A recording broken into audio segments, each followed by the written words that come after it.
Hey, welcome to Rob Schmitt Tonight. A week ago today, in the small town of Lake Odessa, Michigan, an 83-year-old pro-life volunteer was going door to door asking voters to choose no on a ballot initiative intended to enshrine abortion rights into the state's constitution.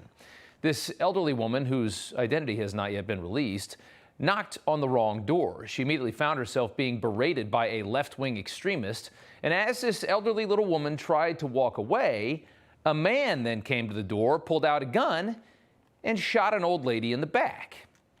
Luckily, he was a terrible shot and only hit her in the shoulder. She survived. But the story speaks to a much larger problem in this country: radical left-wing violence, which of course you never hear about. It's happening in large part because of the rhetoric coming from desperate Democrats and the toxic garbage that liberals consume from cable news outlets. Listen to just some of the rhetoric around abortion. And as you listen to this, keep in mind that for the last 50 years, this country has adopted an abortion policy that is so insanely liberal that even the most liberal nations in Europe think that we are barbaric. Obviously, Republicans, I think, are the biggest threat to democracy. We don't separate right-wing extremists and Republican Party anymore. We are at war with these people. These folks are evil. In essence, this is the GOP position now. We are okay forcing a 10-year-old child to give birth after being raped. What we are seeing around this country are extremist Republican leaders who are seeking to criminalize and punish women for making decisions about their own body. That right there is how you end up with 83-year-old ladies being shot in the back for trying to protect the right to life. That's how it happens. It's also how 18-year-old Kaylor Ellingson was run over by a car earlier this month for the crime of being a Republican. His killer saying that he ran the young man down because of his politics. It's odd that we haven't seen a panic press conference from Merrick Garland yet.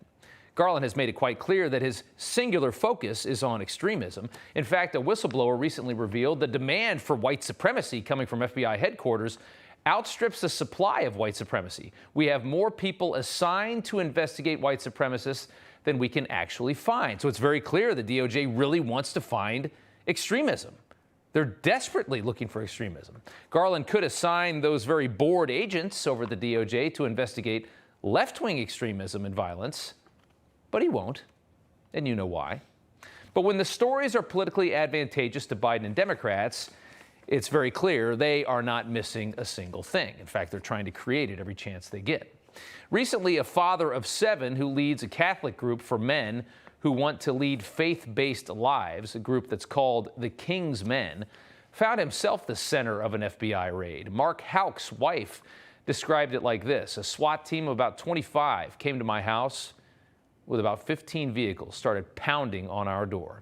They said they were going to break it in if he didn't open it, and then they had about 5 guns pointed at my husband, myself, and basically at my kids. So what horrible atrocity did Mark Houck commit? Well, Houck was praying the rosary at the entrance to a Pennsylvania abortion clinic with his son, hoping to change the mind of incoming patients going into that abortion clinic.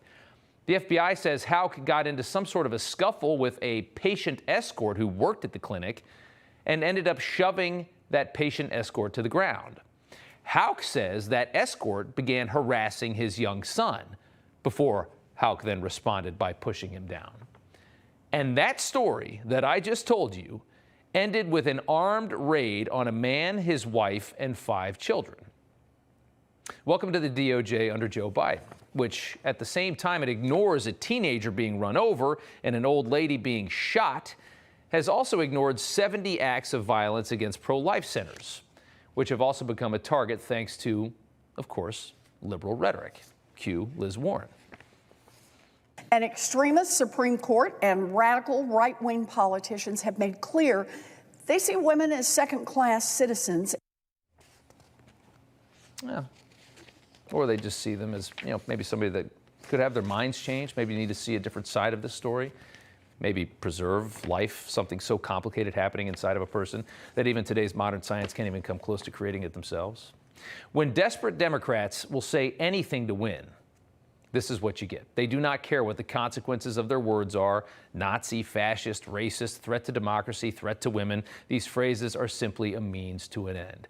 Their policies are so bad, they have to find a way to make Republicans look worse. And that's really hard to do when the country is this miserable. So the rhetoric, of course, has to escalate to an 11. When they're this terrible, they have to somehow make the other side look even worse. And then their loyal subjects begin acting out based off that rhetoric, trying to kill people or actually just killing people.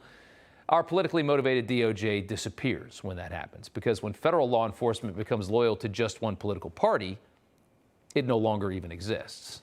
Whistleblowers saying the FBI now is ignoring child sex crimes so they can focus more on white supremacy, which we just told you there's more agents looking into white supremacy than cases that they can find.